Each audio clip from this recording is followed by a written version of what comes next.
Hello, this is Tiernan McNulty and I'm here to provide a quick video demonstration of the game and website I've designed for my Internet Technologies development assignment.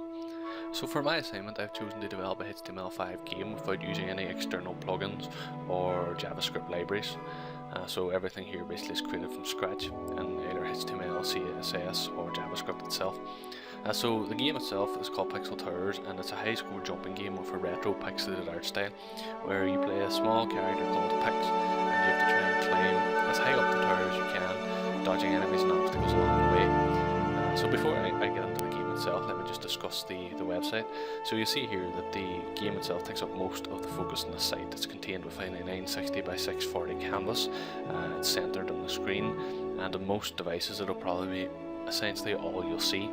But if you're on a larger resolution, which most people are if you're on a desktop, the entire website is designed to appear like it's actually part of the game world itself. So as you can see off the left and right, the blue pixels to the side of the screen are representing the sky around the tower, with the orange that's in the middle being 100% of whatever height your resolution is. They tile the orange pixel that's used in the background of the game itself to represent the tower being as high as your screen, essentially. So it's basically simulating that the entire screen is part of the game, not just the canvas itself. So if I just scroll down here below the canvas itself, you can see that to the left there's some basic information. So we have some instructions telling you about, different things you can do in the game, the modes, different features that are enabled in certain devices. And to the right you'll see a Twitter timeline. Now this Twitter timeline is embedded and is basically looking for any posts which use the Pixel Towers 2 hashtag. Basically for this Pixel Towers, or for this Twitter only show what they consider to be top tweets using the algorithm. But I'll get to that a bit more in a moment. So basically, as you notice, I'm not much to the site itself. I wanted to keep the site as small as possible. So the download size would be tiny, it would load as quick as possible, and it would get straight into loading the game, because I wanted it to be something you could play anywhere. So even if you're on a fairly weak mobile phone, a 3G connection, the website would still download as quick as possible and wouldn't be taking up any resources that could potentially be being used by the game. So basically I must apologise if this video seems a bit choppy, because the video is recording at a lower frame rate than the game itself was, 60 frames per second. It'll be quite smooth hopefully when you try it yourself. So the first screen you see when it loads up, and this screen will only appear after all the content is preloaded. So there's no way, for instance, if you're in a low connection, that some elements will load before others, and you will wreck the game by getting into the game before, say, the main characters even being preloaded. We check to make sure everything's loaded before this title screen appears, but again, like with the website, the elements of the game, by using the pixelated art style, allows all the images and stuff used by the game to be very tiny, meaning it loads very, very quickly. So as you see here, basically, we have our various menu options, and for this demonstration, I'm using a Windows 8 touchscreen, so I'll be using touch for the menus and games as opposed to a mouse. The device that I'm using doesn't support tilt, so as you see, it's not even mentioned in the menus. If I was using a touch device, it would be mentioned in the bottom left, and there's a separate video just quickly showing how that would lock on and touching the device, or tilting the device, sorry. So the four options are rather simply Game A, just this one, Game B, and then we have Share, and we have Music.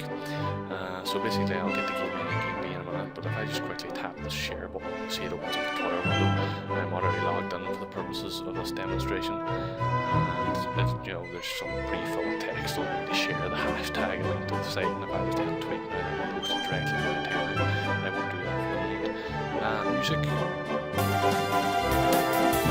does exactly as expected, it just toggles on the file, which I'll be valid for this demo while talking. So now if I just quickly hit Game A, you'll see we're straight into the game. We have our main character here, the various elements of the game. So in the bottom left we have our score, measured of course in the height that you're climbing, currently at 9 meters. In the upper left we have the little sort of slightly animated health bar. So we have 3 hits, we basically take 3 hits from our obstacles before it's game over. And as you see, the screen is mostly purple platforms. Purple is of course the basic platform, there's no special ability about it. The green platforms are collapsible.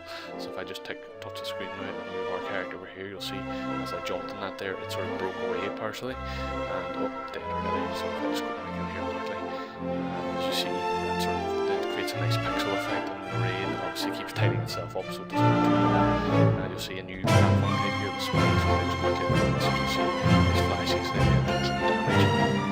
Continue on with the platform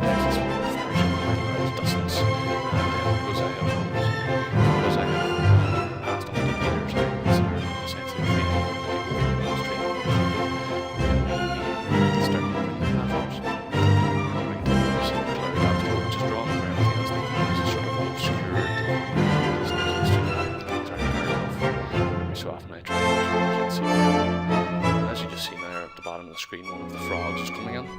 These enemies do chase after you, as you see 3 hits and they will go away for a short period of time. So I'll just leave them here, and as you see, the frog does every so often change direction. It doesn't just go in the one direction, it will chase very loosely. I didn't want it to be too hard, and as you see now, it'll turn back and try and get me again. So if I just let him fall off the bottom, you'll see this is the third and final screen of the game over screen. You see this anytime it's over. That's what you see. It gives you some basic information, tells you what score you got, and suggests that you share on Twitter. So if I open up this again, another share window, but you see the information stuff around it, very quickly recaps what you did in the game. And that's what I was to quickly tweet that. As you see, it goes away. Now if I just scroll down here quickly and hit this tag, you should see the top tweet, if I search for it. So as you see, I have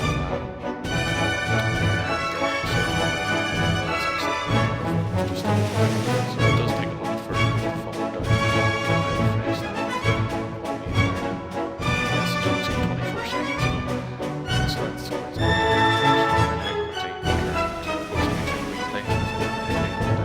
it instantly pulled you back in the game. If you hit menu, you can of course go back and switch to game B.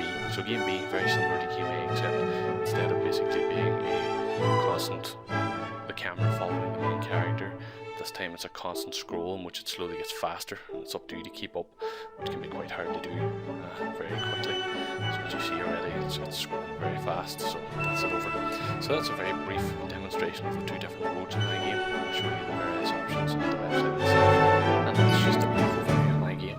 I hope you'll give it a go on your desktop PC or one of your touch or tilt enabled devices, and let me know what you think.